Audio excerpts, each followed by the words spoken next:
amigas, hola amigos, un curso más, el curso 2011-2012, Quirios Educación quiere estar con vosotros y con vosotras.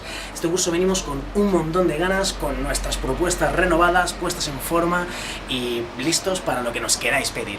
Por un lado estamos preparados porque hemos revisado nuestras propuestas, porque os ofrecemos algunas nuevas como el GR7, el Sendero de Gran Recorrido, proyecto estrella ahí, y por otro lado hemos revisado nuestras ofertas para que os sea más fácil acercaros pues a nuestras actividades que creemos que son tan importantes.